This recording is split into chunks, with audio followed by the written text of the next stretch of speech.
Y'all probably heard the news this week. Anthropic proposed a settlement of $1.5 billion to pay authors at an average of $3,000 a book for materials that they actually bought from what are called pirated databases, LibGen and another one.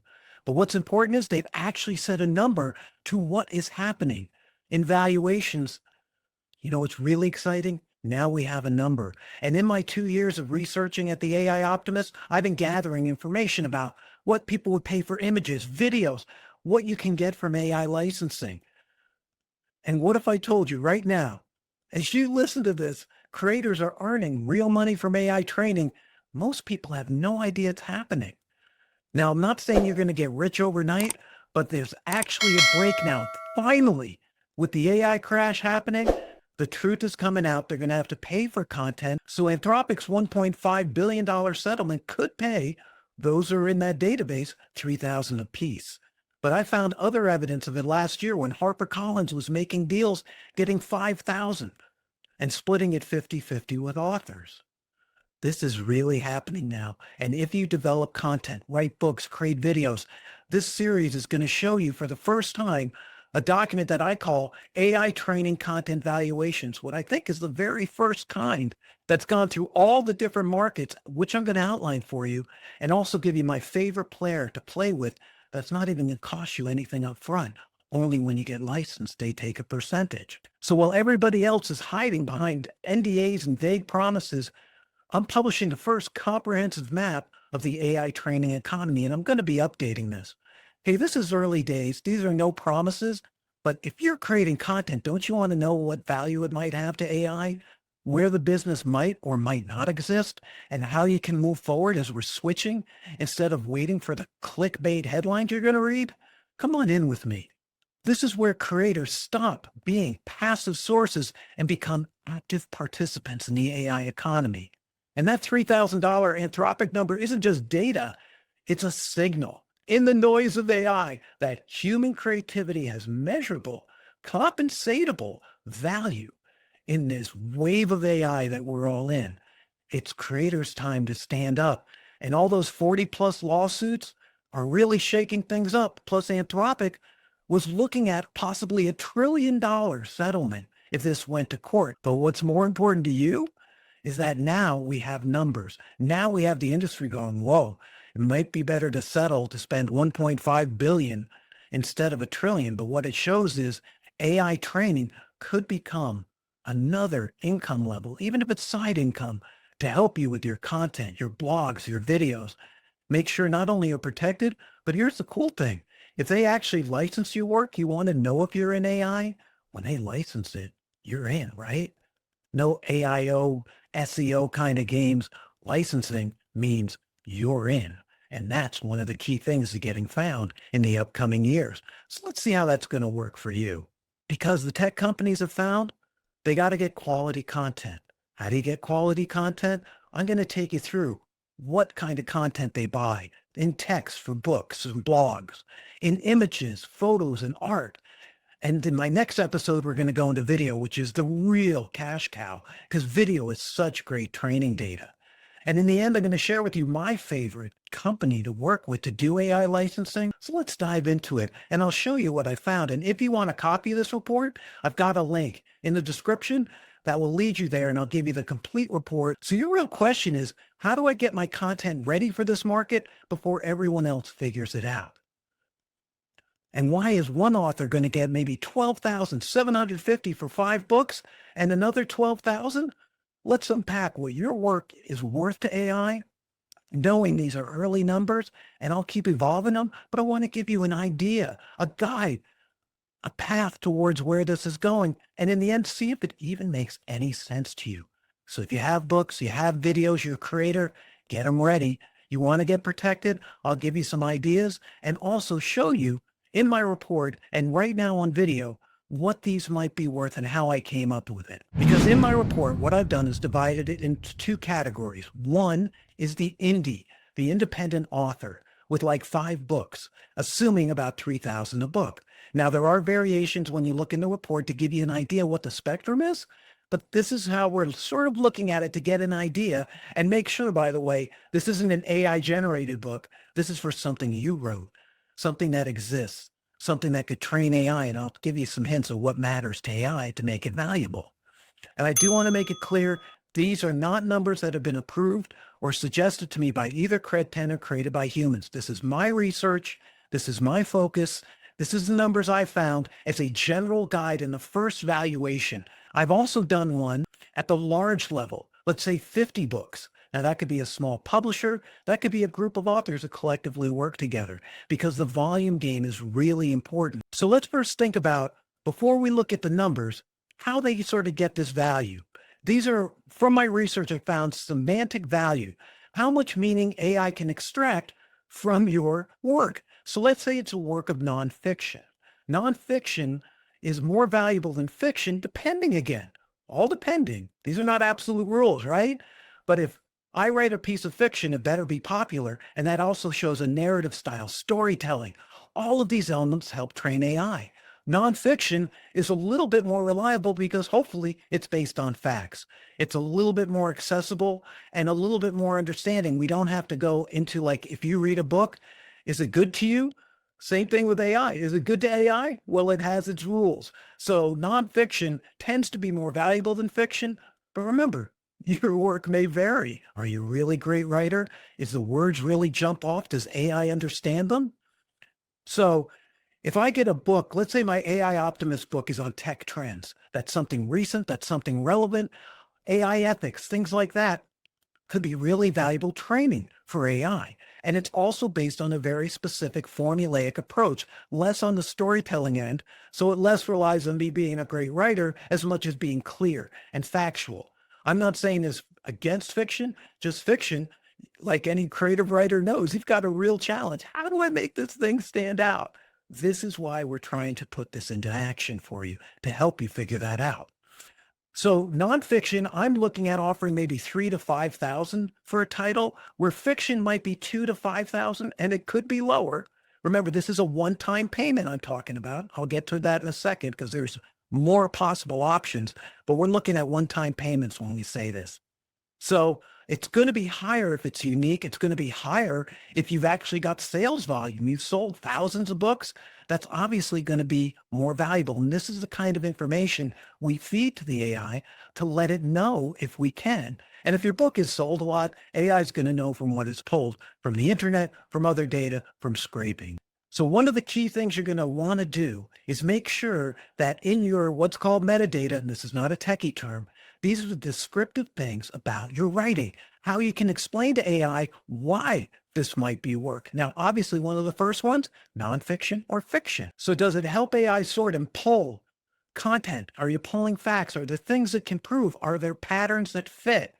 And this is all up to the AI. I'm just saying in the end, it boosts your value 10 to 20% if you have good metadata. When it was written, who's the author? Who published it? Do you have a publisher? How long has it been out? Are there any sales information? Can you give any awards or anything that's done to set you apart? Because otherwise, it's just a file to AI. So that metadata is really key. Without it, you're losing at least 10 to 20%, maybe even more. And remember, your experience may vary. It's early days. I'm just giving you the first paths that I found in my research. So book types, AI value for nonfiction, high for facts, tech guides, history, 3,000 to 6,000 a book. And that's a big range. Fiction, strong for narrative and emotion.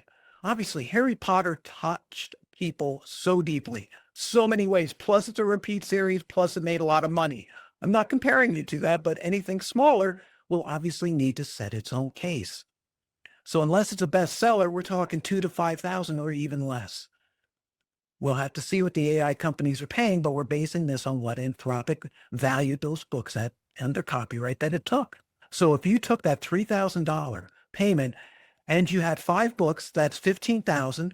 Take out CredPen's payment, that's 12,750. Remember in the start, I said 12,750 versus 12,000?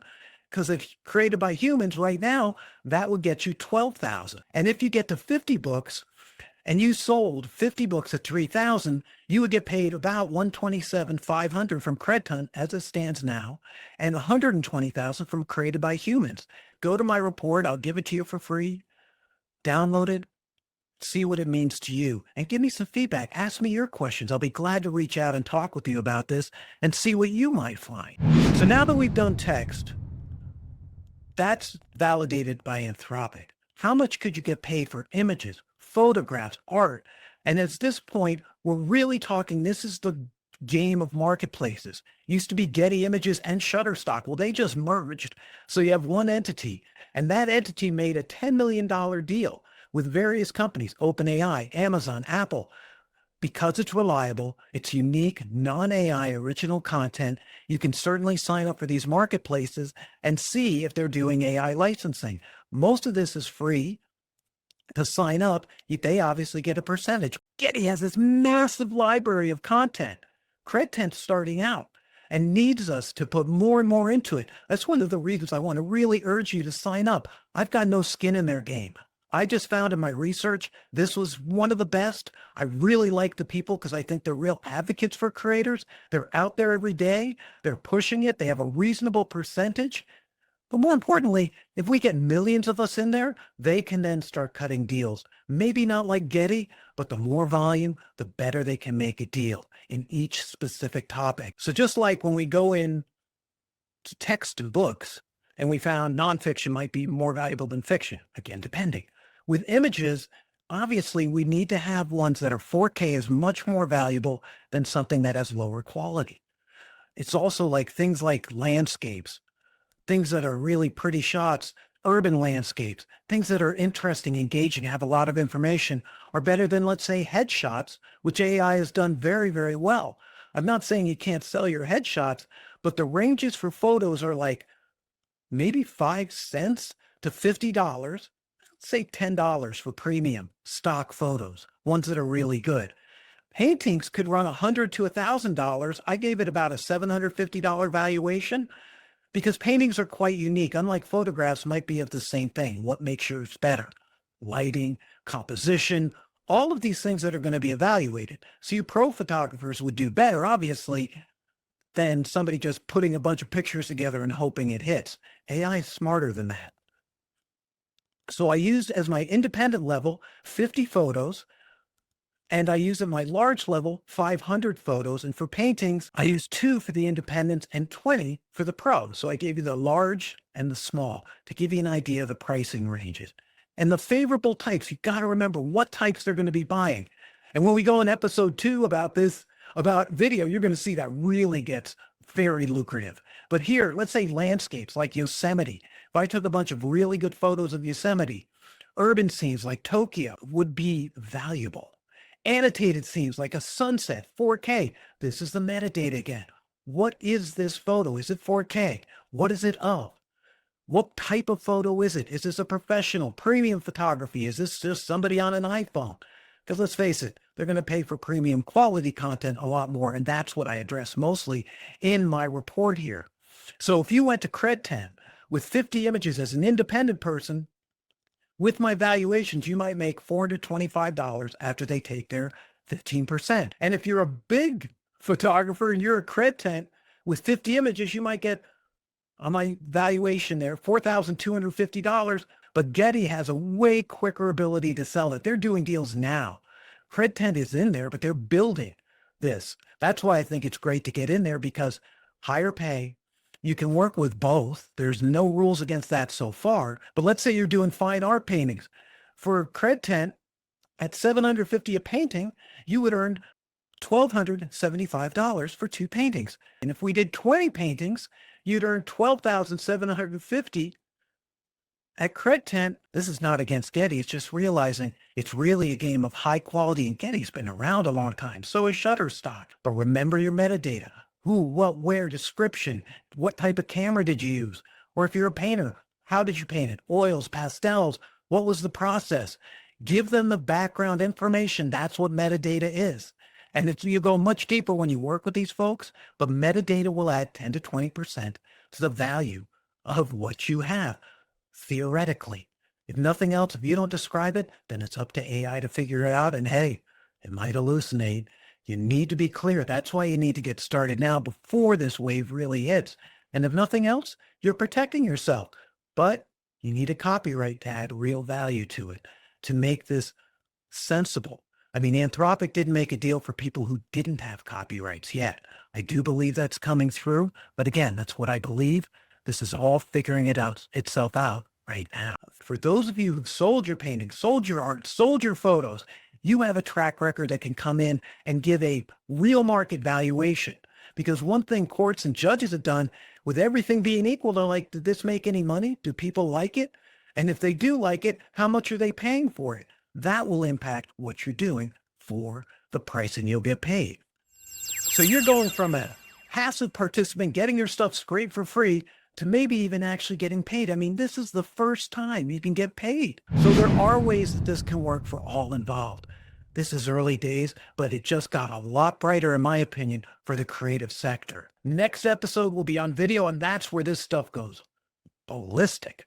Video training is so rich, and you don't even have to have an edited final nonfiction, well-written book. Keep an eye out. I'll be updating this quarterly to hopefully keep you on top of what's going on. I call it Creative AI Partners, how to partner with AI as a creator and as a business using content from AI, selling content in. Heck, I even work with engineers to find out how to value the content and how to buy it on a revenue share basis. This is for you to take the first step to protect yourself and to be a creator and get paid for your work. And the more famous you become, the more valuable it will be for licensing. And if you're not, you might find a little way to help support yourself in that endlessly hard creative industry.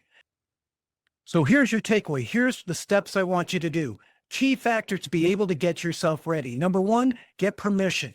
If you've taken a photo with somebody in it, they need to have given you permission. If you don't have it, good luck. You're not going to get AI licensing. In a video or in an image, anyone in the image has to give you permissions. That's why landscapes, long shots, people's images not being apparent work. And if you're writing a nonfiction about a celebrity like Taylor Swift, not going to pass muster, has to have their permission. Number two, get a copyright, what's called an ISBN in the United States. Get some legal certified backing. You don't have to, but it makes it a lot more likely to get paid. Step three, that weird metadata. Collect those, tag your work, nonfiction, AI ethics, 250 pages, landscape, 4K. Boost the value 10 to 20% by telling AI the type of content you have, who, what, where, when, and why it's important. Any numbers you have that you can share with that really help. That's evaluation. Number four, you need to get on a platform. Sign up with Credtent. Go to createbyhumans.ai. Go to Getty Images, Shutterstock. If you're a photographer, there's other ones. Go to them. And next week, I'm going to show you an episode about how video works and how that is one of the richest sources that doesn't even have to be edited. What's your content strategy? Number five, check your old work. Do you have old books, old blog posts, but are relevant?